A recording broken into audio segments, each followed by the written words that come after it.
Pam Bondi just got blindsided, live, on the Senate floor, when a fiery amendment threatened to blow the lid off everything she spent months defending. It started as a simple proposal, but within seconds, it turned into a national reckoning.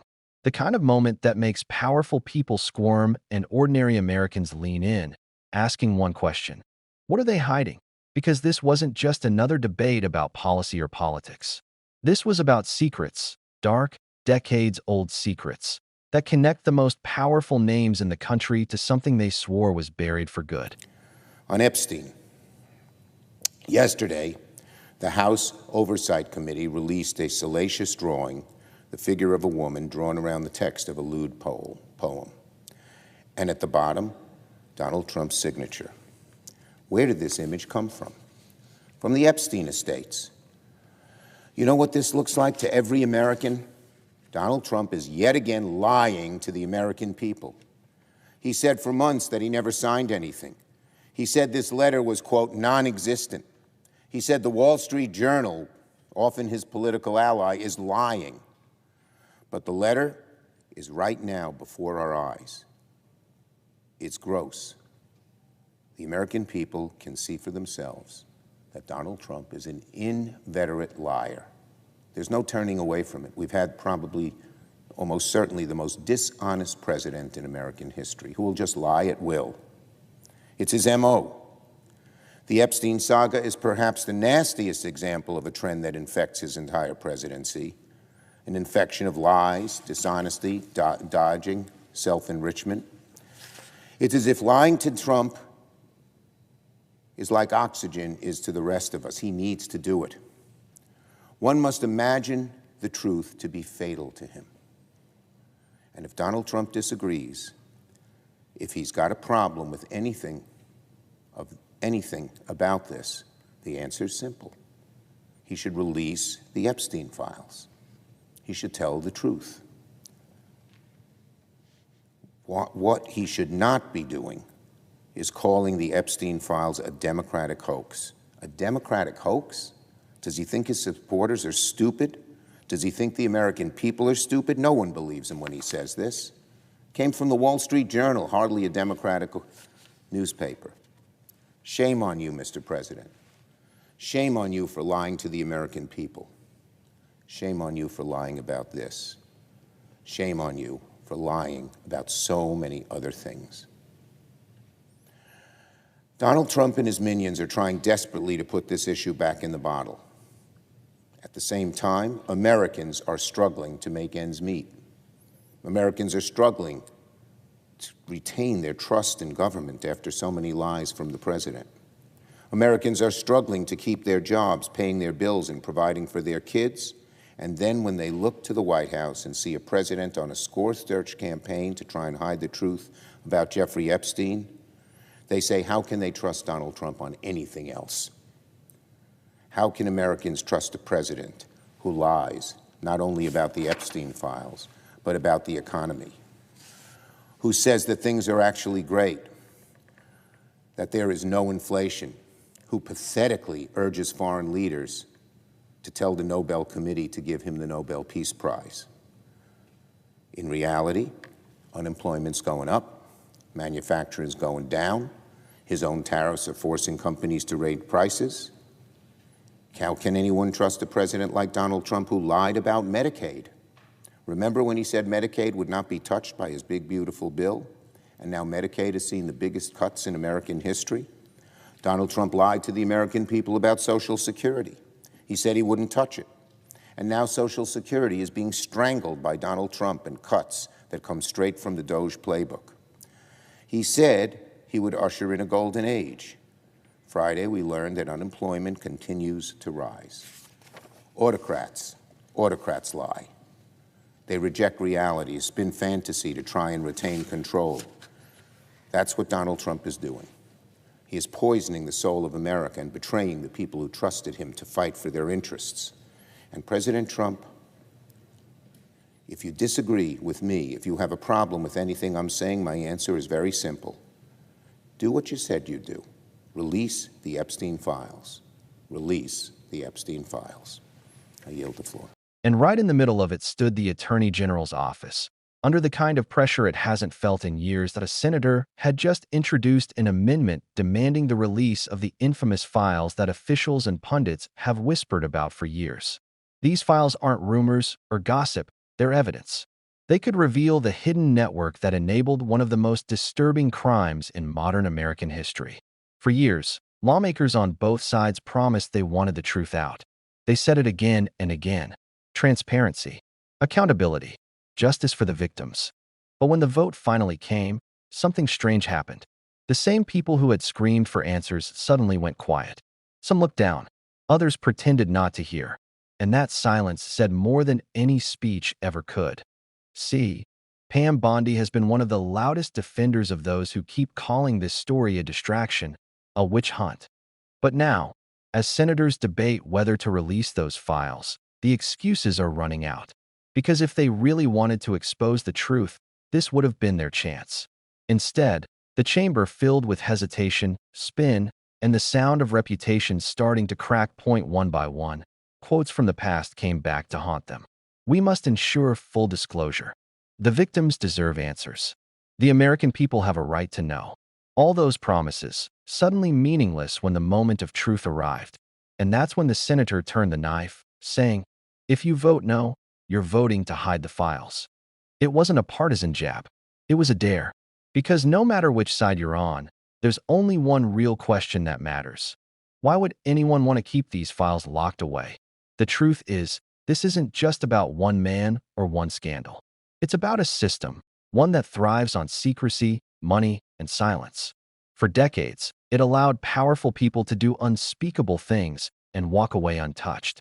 And when those who hold power realize exposure is close, they don't seek justice. They scramble for cover. That's what makes this amendment so explosive. If passed, it forces the Attorney General to release every name, every document, every piece of evidence connected to those crimes. It's the kind of move that could shake not just politics, but entire industries, media, finance, entertainment. The ripple effect could be massive, and here's where it gets personal. Pam Bondi and others have long insisted there's nothing new in those files. But if that were true, why all the panic now? Why the late-night phone calls, the sudden floor speeches, the desperate attempts to delay a vote that should have been simple? Transparency shouldn't scare anyone. Unless, of course, there's something worth hiding. As the debate unfolded, the senator's speaking grew bolder. He read their own words back to them, line by line. You said victims deserve justice. You said the public had a right to know. You said this was too important to ignore. The room went still. No one wanted to look up, because this moment wasn't about scoring political points. It was about integrity. About whether anyone in that chamber would stand up for the truth, even if it meant angering the people who fund their campaigns or share their secrets. And that's where the real story lies. Beneath the procedural language and the polite applause, something much deeper is happening. The country is finally being forced to confront how power protects itself, how silence becomes currency, how people like Epstein operated for decades not because no one knew, but because too many people benefited from looking away. The files in question aren't just pages in a cabinet. They're the roadmap of how influence really works. Private jets, donor dinners, hidden favors, deals that traded morality for money. For years, this web has stretched across both political parties, across boardrooms and backrooms, linking people who publicly condemned the crimes while privately enjoying the access that enabled them. So when the senator stood up and said, "This is your moment. Vote to release them or vote to hide them." It wasn't theater, it was a mirror. A mirror held up to every official who's ever used the phrase law and order but refused to face the law themselves. Now, imagine sitting there, cameras rolling, your past statements echoing back at you, while the nation watches. That's what happened today. Some senators shifted in their seats. Others whispered to aides. A few looked angry, but none could deny what was happening. The story they'd tried to bury was clawing its way back into the light, because you can only hide the truth for so long.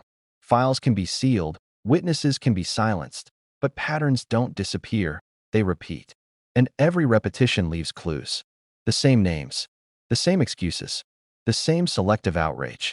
It's a cycle that feeds on secrecy. And breaking it means exposing people who've spent their entire careers pretending they had nothing to hide. That's the danger this amendment poses. Once those documents come out, there's no undoing it. You can't unread what's written. You can't unsee what's proven. And you can't unhear the names that might appear on those pages. And here's the irony. Many of the same figures blocking this vote once demanded these files be released when it suited their narrative.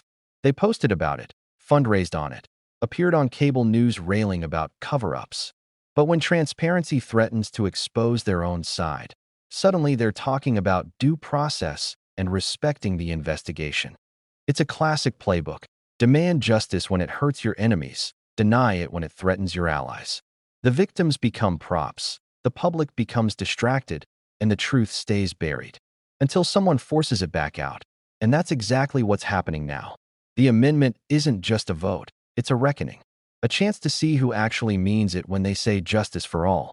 As the debate neared its end, you could feel the tension in the room. Every word felt heavier, every pause stretched longer.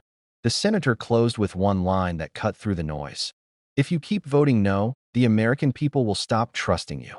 It wasn't a threat, it was a prediction, because trust is already cracking. People are tired of hearing classified, tired of being told you wouldn't understand the full context, tired of watching the powerful dodge accountability with polished statements and half-truths. And it's not just about politicians. This touches judges, executives, and media figures who built careers on shaping the narrative. That's why releasing these files is so terrifying to them. It levels the playing field. It lets the public decide what to believe, not the gatekeepers who've controlled the story for years. But the senator didn't stop there. He went further, reminding everyone that transparency isn't optional.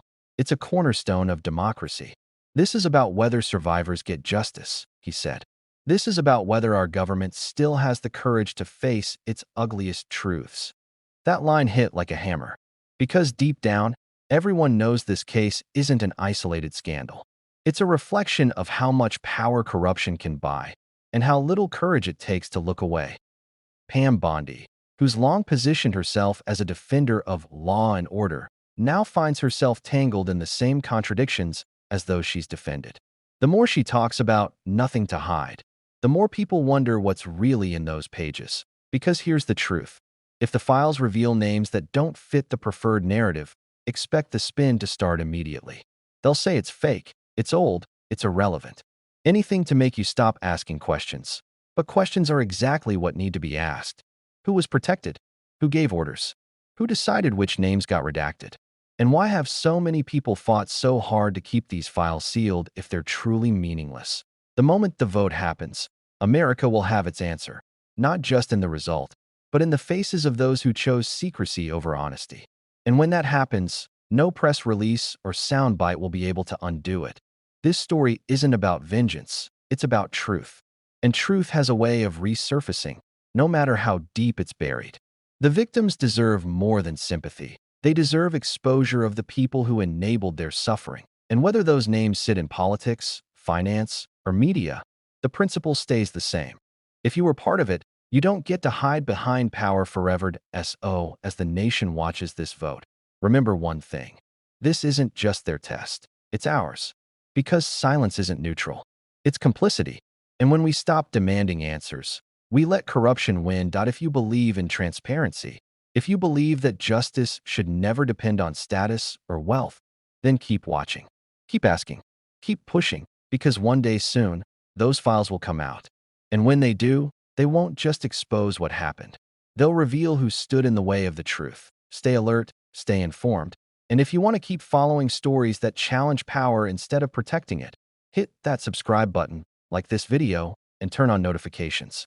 The fight for transparency isn't over. It's just getting started.